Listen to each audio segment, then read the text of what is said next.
Question number 15 says students justify that photosynthesis in plants is a redox reaction. आपके पास given है students, आप students इसमें इस equation में से इंटरप्रेट कर सकते हैं जैसे हमने अभी ऑक्सीडेशन नंबर मेथड के लिए किया. The oxidation state of oxygen has change from -2 to 0 in oxygen. ये लॉस ऑफ इलेक्ट्रॉन्स की वजह से होता है. इसका मतलब कि आपके पास ऑक्सीजन ऑक्सीडाइज हुआ है. इसको आप डायरेक्टली यहाँ से कैलकुलेट कर सकते हैं. -2 है आपके पास, -2 है तो ये, और यहाँ पे +2 है आपके पास. देन ऑक्सीजन आपके पास 2 × -2 आपके पास 2 2 4 हो जाता है -4. देन आपके पास +4 हो जाता है. उसके थ्रू आप अंदाज़ा लगा सकते हैं, इनकी भी वैल्यूज़ ऐसे ही कैलकुलेट कर सकते हैं. The oxidation state of carbon has change from +4 there to 0 in. यहाँ पे कार्बन की जो स्टेट है वो 0 हो जाती है. This is due to the gain of electrons, thus carbon is reduced.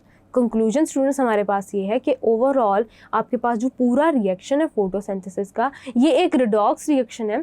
Redox reaction क्यों है? क्योंकि साइमल्टेनियसली ऑक्सीडेशन भी हो रही है जैसे कि आपने कार्बन की केस में देखा, और आपके पास रिडक्शन भी हो रही है. कार्बन रिड्यूस हो रहा है और ऑक्सीजन आपके पास ऑक्सीडाइज हो रहा है. तो ऐसे मैं ये कह सकती हूँ कि फोटोसिंथेसिस का जो पूरा रिएक्शन है वो एक रिडॉक्स रिएक्शन है. So students that's all for today.